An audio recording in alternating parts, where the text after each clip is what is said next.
I'm Andrea Wien, and you are listening to the Microbiome Report, powered by drmicrobiome.com and our resident researcher, Dr. Mahmoud Ghannoum's new book, Total Gut Balance, which is now available for Amazon pre-order. My guest today is Ben Goodwin. You may remember Ben from way back on episode 7. On that episode, I crowned him the most interesting person in the world of microbes, so it's no surprise that we wanted to have him back on to give us an update on what he's learning. Ben is the founder of Olipop, the first prebiotic soda on the market. And since we chatted, he's also been busy working on 2 clinical trials surrounding how different compounds interact with the microbiome. We get into what he's studying and what he's learned so far, plus what he hopes to uncover in the future. We also chat about what consumers should be thinking about when buying pre- and probiotic foods at the grocery store.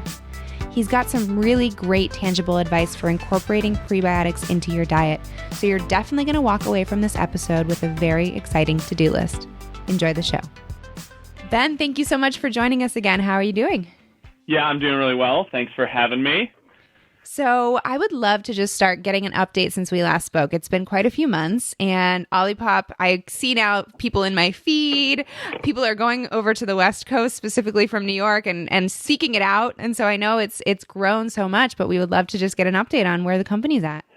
Yeah, thanks. It's been a wild year, that's for sure. We're in about 600 points of distribution so far, and I think we'll be in about double that by the beginning of next year. So it's been pretty meteoric. We're also now shipping all across the country on our direct-to-consumer website, which is drinkolipop.com.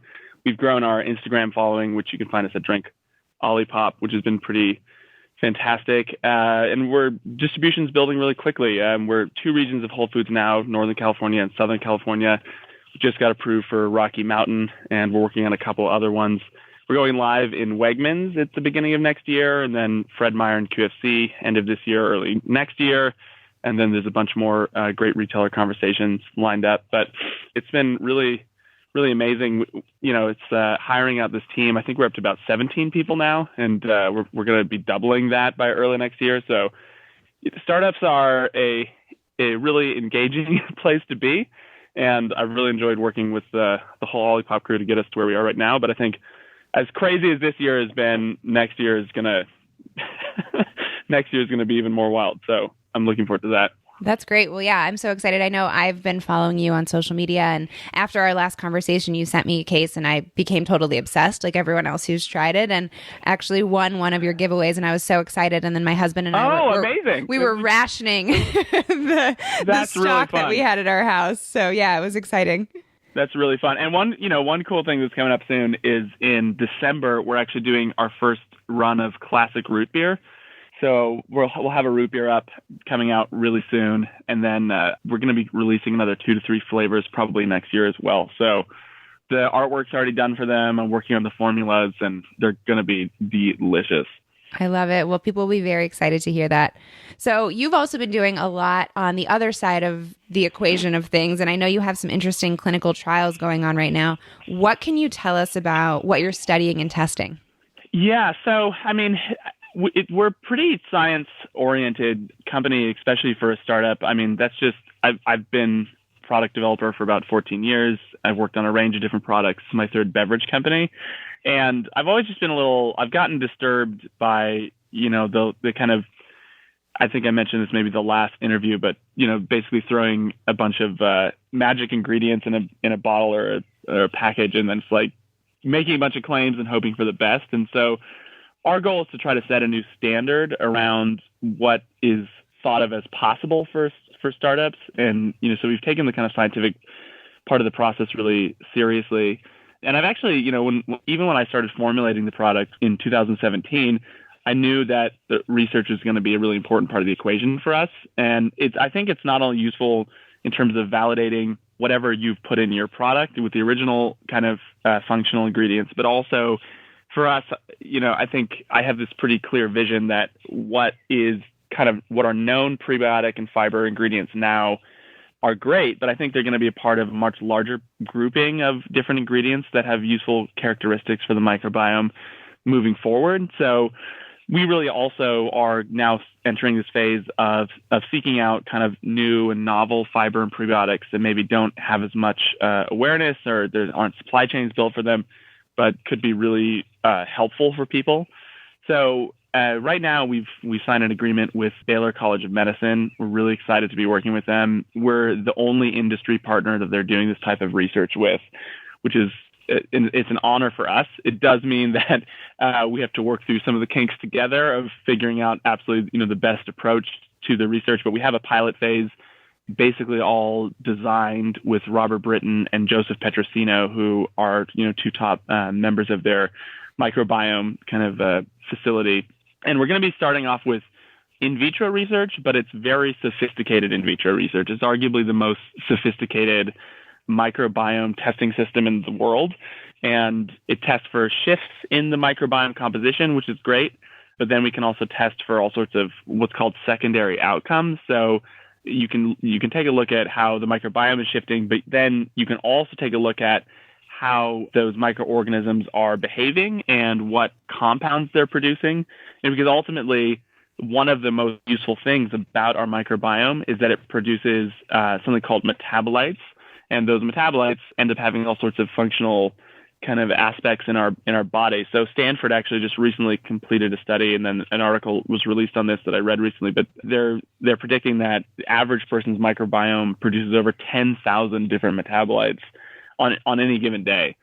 So all those different chemicals basically are coming into our systems, and many of them have like really critical functional components to them, whether they get built into neurotransmitters or get built into hormones or benefit the immune system or the nervous system or any other number of different byproducts. So when you're testing for microbiome shifts, you also want to test for metabolite shifts, so you can kind of see what those organisms are doing.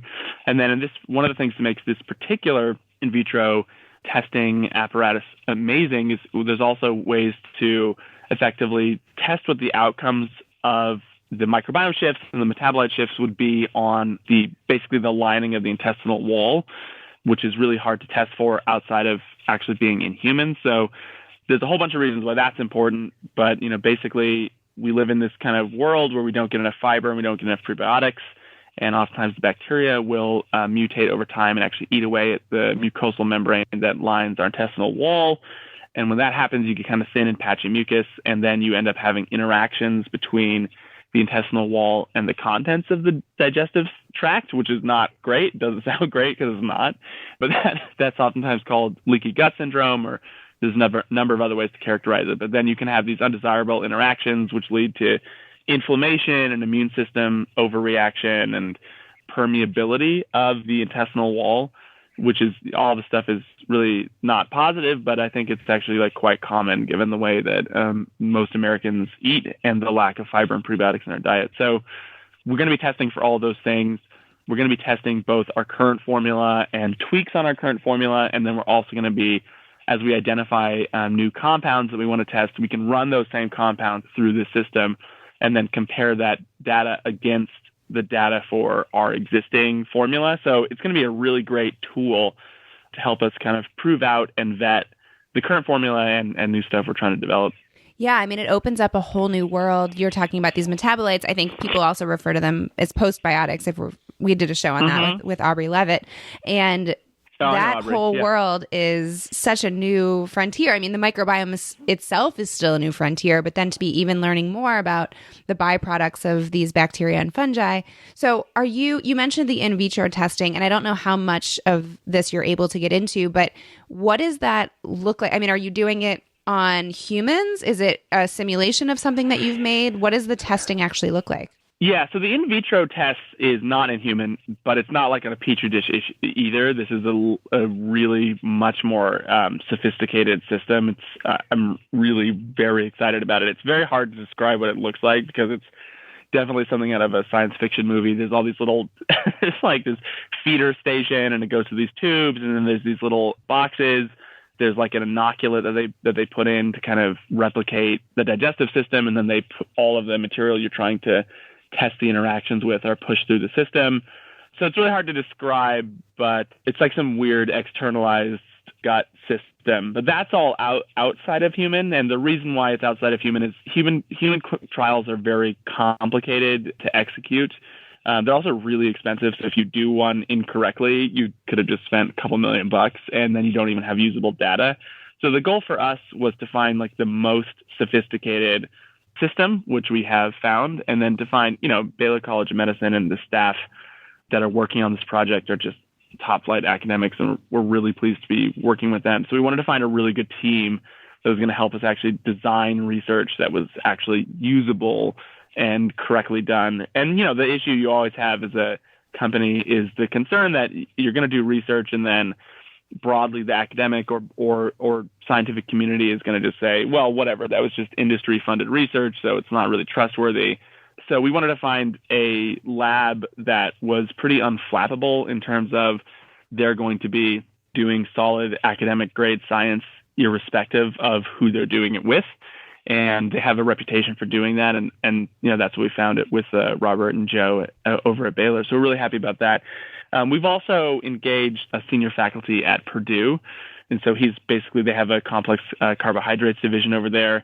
And he's actually helping us a little bit as well on the study design, but he's also working with us to actually develop really stringent quality controls around prebiotics, a quality control system, which will interface with the research, but will also help us on our end, just determining that everything that goes in the product is really consistent, is doing what it says it's supposed to be doing, has all the kind of safety features, and we're actually holding the different companies that produce the base material accountable. So that's going to be really useful. Now there isn't a ton I can say on this yet because it's still in the very early stages. But what I can say is we are working on a grant for a human trial. We are working with one of our favorite gastroenterologists in the world on this one. So that's really, I can't wait. Hopefully the grant goes through and we can announce it. But we are working towards a human study, which would involve fiber and prebiotic consumption levels in humans in an industrialized population. So if we can get that going, that would be phenomenal. I mean, to be working on both in vitro and human clinical trials at this phase in a startup life cycle is pretty extremely unusual. And to also be working with the caliber of researchers that we're working with is great. So those are kind of the two tracks we're taking now. But I'm going to wait until the grant is actually approved before I kind of start giving specific details out on the human trial. Absolutely. That's fantastic. And so as you are starting to come out with this, are you going to be publishing this? Obviously, we'd love to have you on the show to talk about what you're starting to find. But when do you expect to have some of these preliminary results back? Yeah, so we might start having so we're doing a pilot study, and the function of the pilot study is, yes, it's to get useful data, but it's also to determine that we have the right approach for their system, because again, we're their first industry partner that they're doing this with. They haven't done anything quite like this before.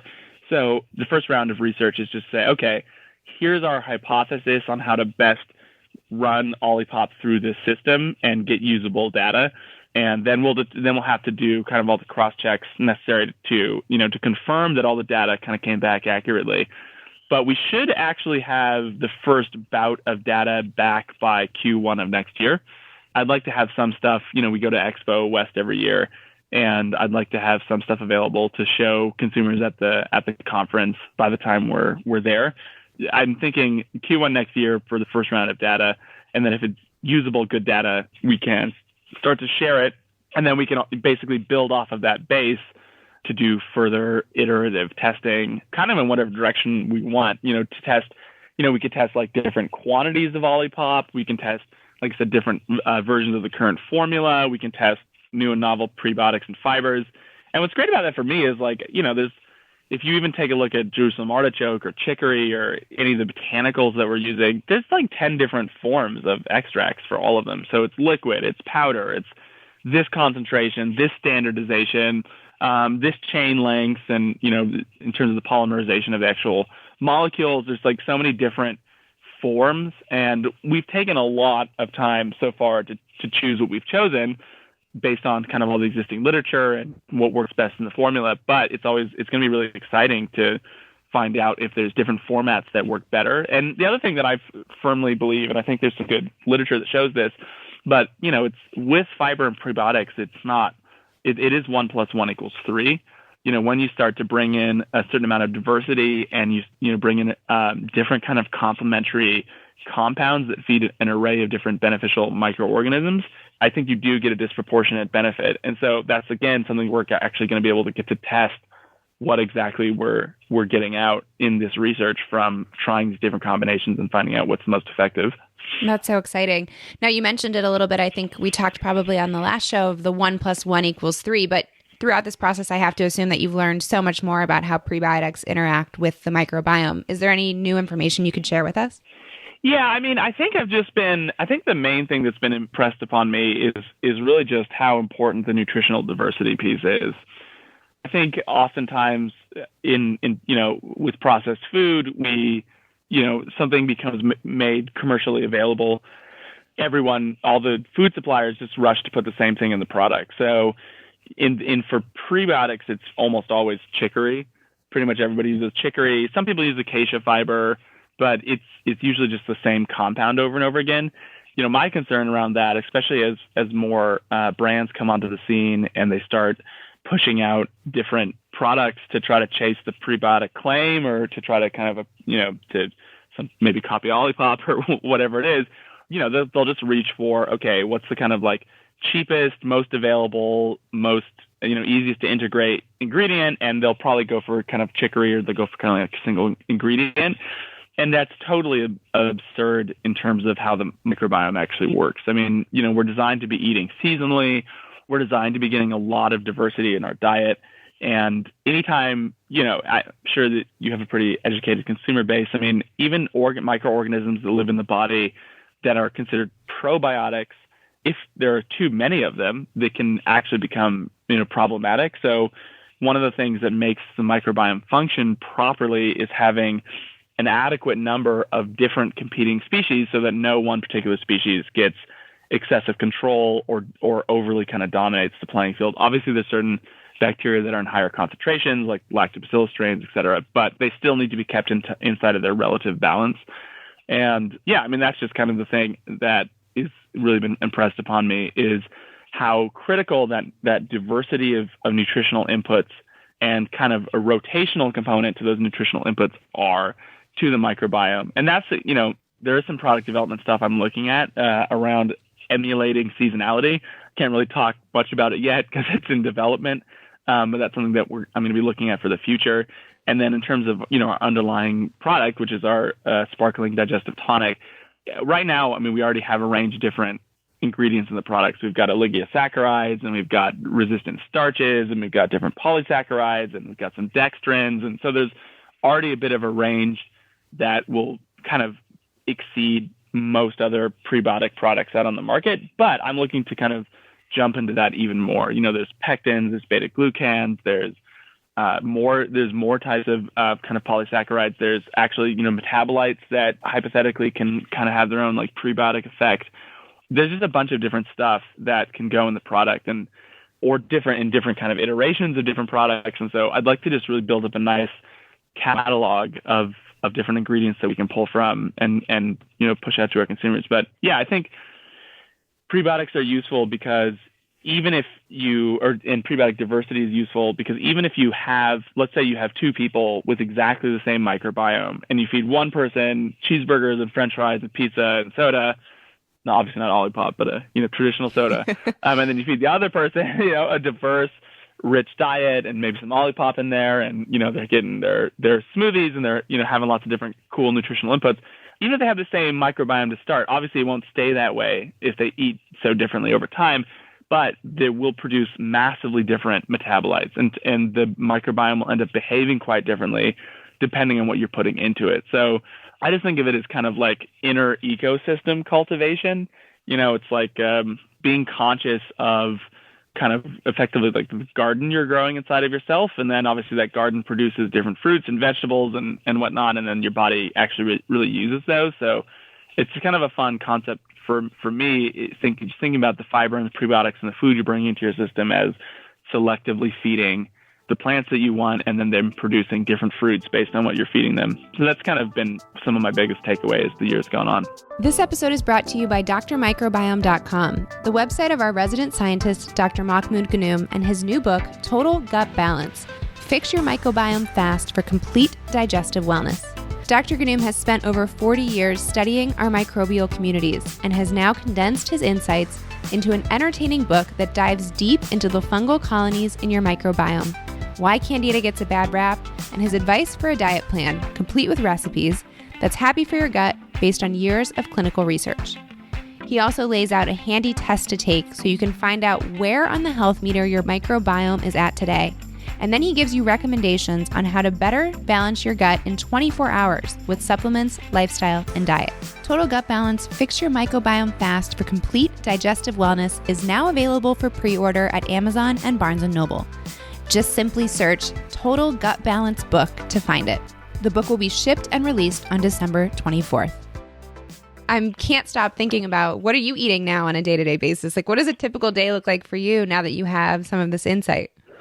Oh my God. Well, I'm like on the road a lot, which is a big problem. I mean, I was just traveling for 3 weeks straight. So my day is going to be a little bit weirder than a lot of other people's days.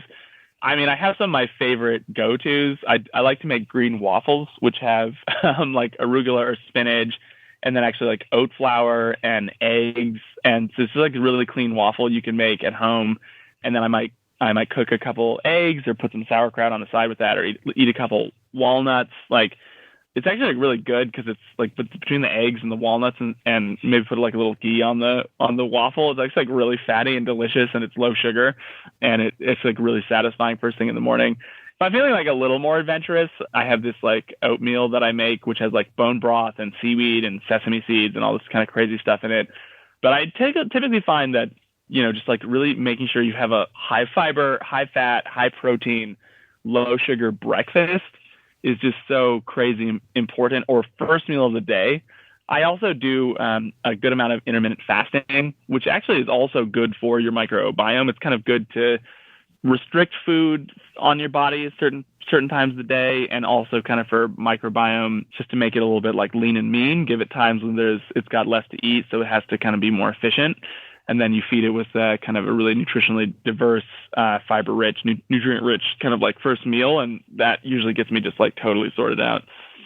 All right. I love it. I like that some of those answers were not as generic as some things that we hear. So it's good to hear how people can be a little bit more adventurous also. So thanks. I think another thing that people really underestimate is their spice cabinet. You know, I think we really think a lot of times like of just, okay, it's just like spices and makes things have a taste.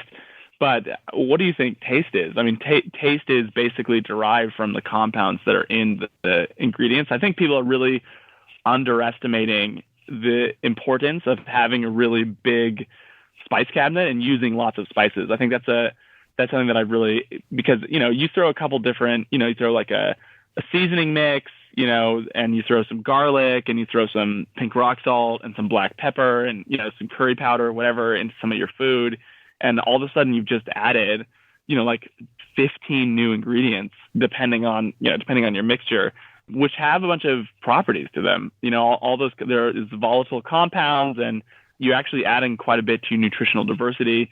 And you're oftentimes getting really useful kind of, you know, antioxidants or other kind of important nutrients. So that's another thing that has been, it's a big thing for me personally, is to really building up a robust spice cabinet and using a lot of spices on my food. I love that. Yeah. When I travel to other countries, I was in Morocco recently, India, Italy, Spain, I always try to bring back the local spices because, one, they're so much fresher than what you could get here in the grocery store. Obviously, if you can only get what's here, there's some great brands that I also like, but to get it from the source is always such a treat for me.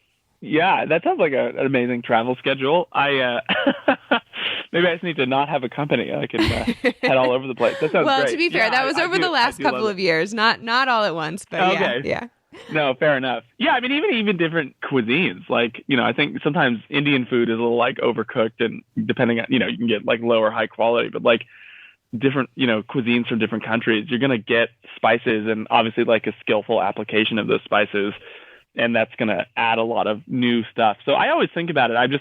Maybe I think about it a little too much. I certainly think about it more than the average person, but every time I'm trying some new flavor that's a byproduct of some spices or whatever, I'm excited because it's a new thing that my microbiome and my body are going to get to eat, and I have no idea what kind of outcome is going to come out of it. But it's super important, and people should think about that stuff a lot more.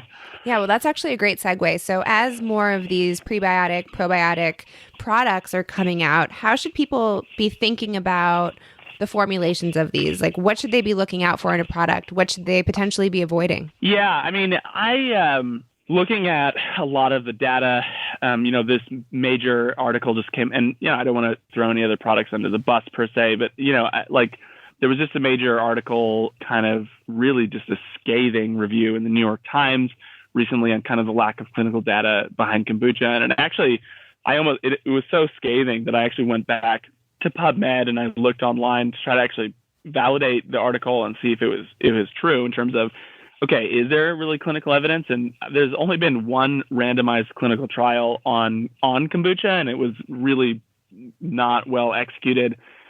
There's definitely a deficit right now in the digestive health beverage space. It's drinking vinegars and it's kombucha, and I guess, there's bone broth, which I'm a bit more into. But, really the goal with Olipop is to try to bring in the part of the equation that is more universally helpful.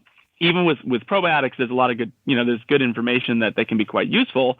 But then there's so many different types of microbiomes, and it's, without some element of personalization to the formulation, there's now concerns about how effective they're going to be for your kind of average healthy person.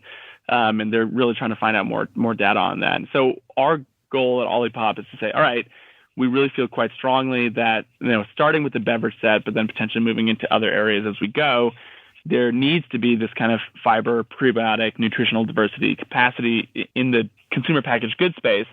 And really, there should be as much of that on the shelf as there are around fermented foods, because they really go, or probiotics, because they really go hand in hand if you're going to use both of them. Or, for some people, just having a dietary intervention will actually be the most kind of effective way to assist with their dietary or, potentially microbiome issues. So we're excited about that. But we are concerned that as we help to build out that category, that, it'll help to incentivize other companies to look at it kind of as a trend. And I kind of, when I'm speaking publicly, I'm always lambasting trend chasers. It always really drives me crazy for people to be like, okay, like prebiotics are hot now, so I'm going to go find product that I can technically label as a prebiotic, and I'll slap it in my product, and I'll slap the badge on the label, and then go from there. And, unfortunately, that means that there's a range of different product quality and formulation quality that hits the shelf. And for your average consumer that is just kind of reading for, the word prebiotic or badges or whatever, they end up kind of getting the short end of the stick because, it's not necessarily the most optimal formulation. But what I really recommend people look for is, like, how many different sources of prebiotics are they using? If you go to the back of a package that says it's a prebiotic and it just has chicory in the product, I don't recommend it.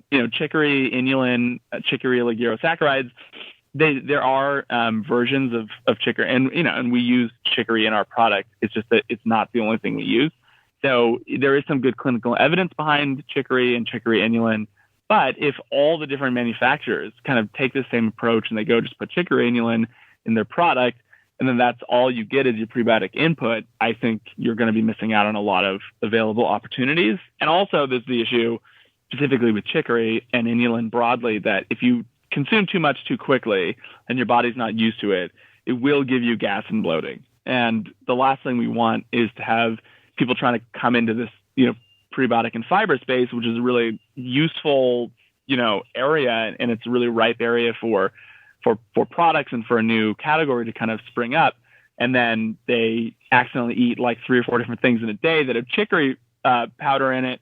And then they get gas, and then they just kind of get turned off from the whole category because they're not excited about getting gas every time that they try to get healthy.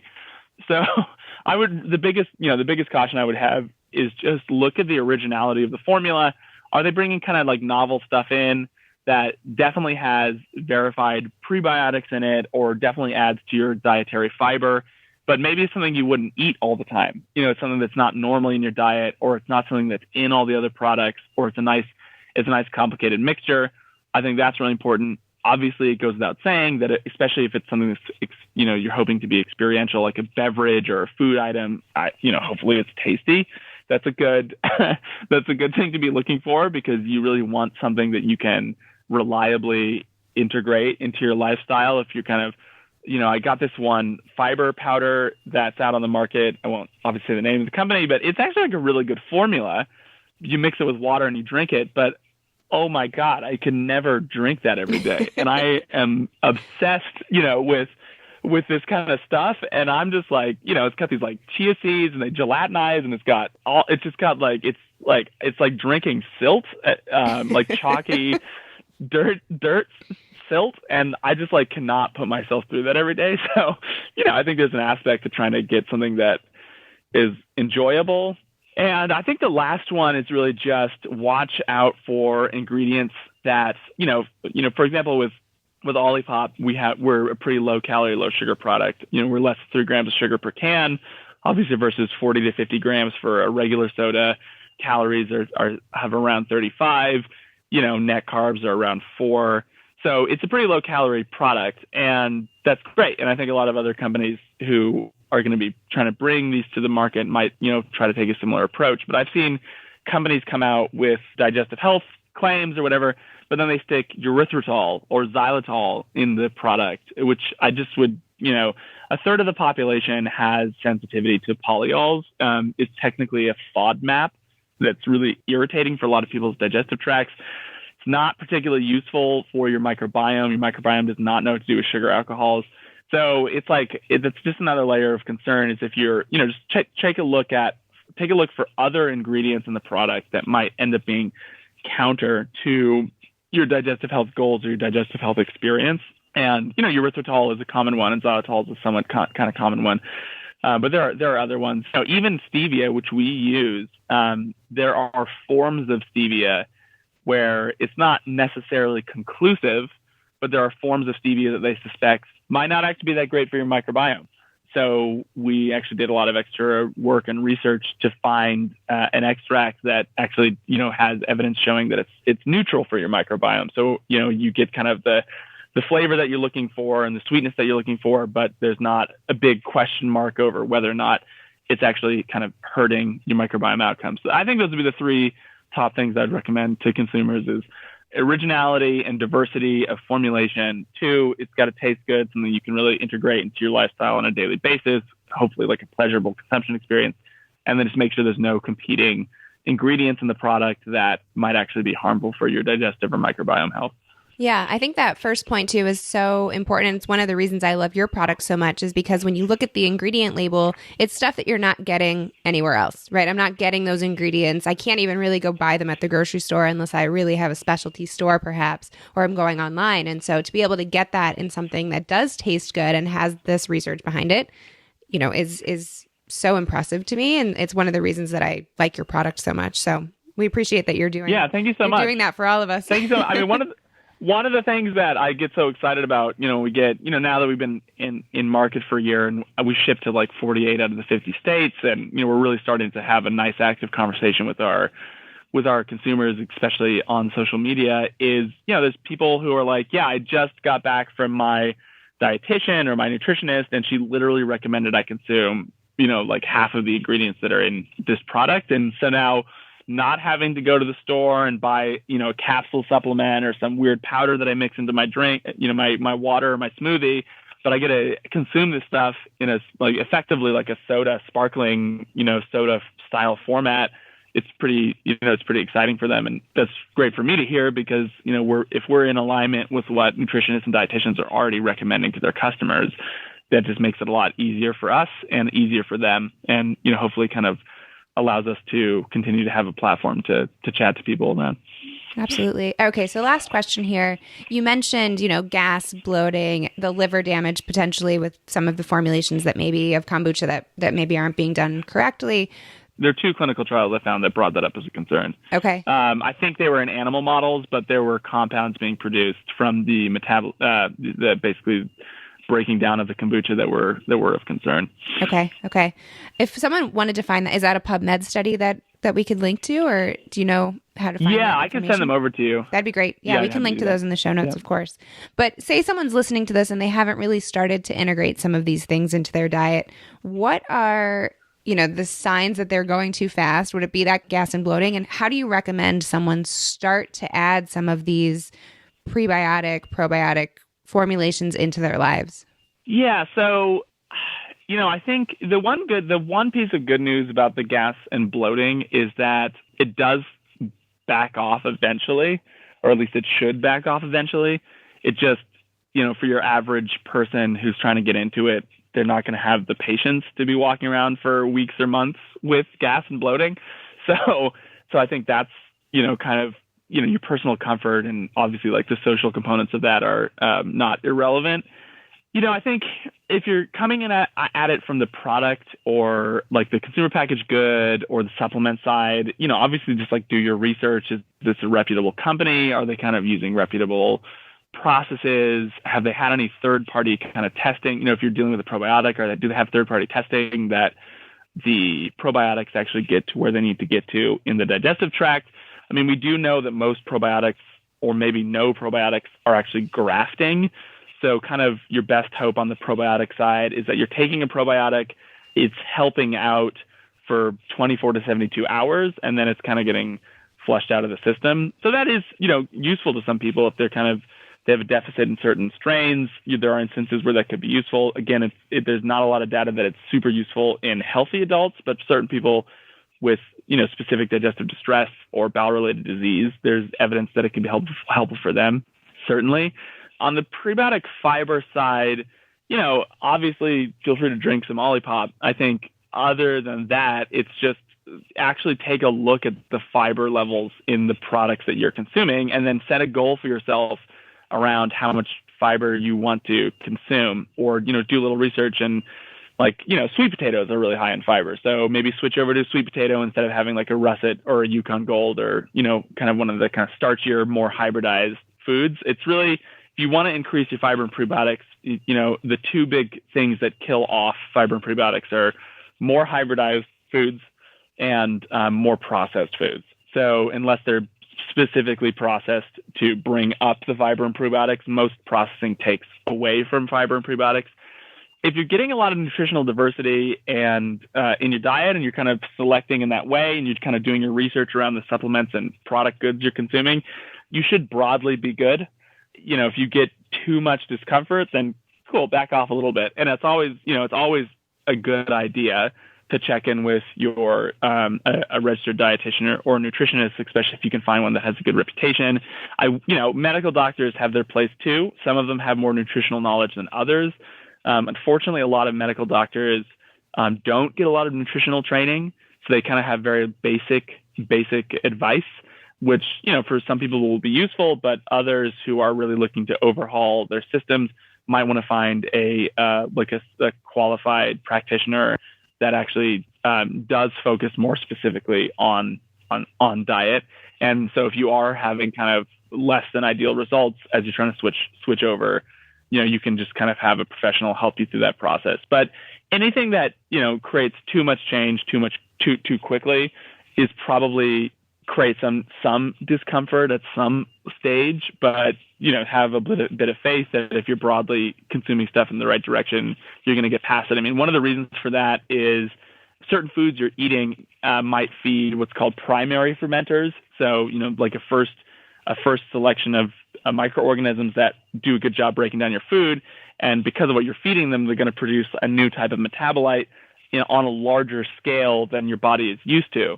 And so then there's these secondary fermenters and these tertiary fermenters, and there's like layers of microorganisms that live in your digestive tract, and they have to the populations of those microorganisms have to grow to catch up with the metabolite production of, say, your primary fermenters. And so unless there's adequate levels of the kind of the subspecies, there might be periods of some amounts of discomfort. I mean, it's actually pretty amazing. I was just at a conference recently where I was listening to a gentleman talk about the microbiome composition of like different super athletes.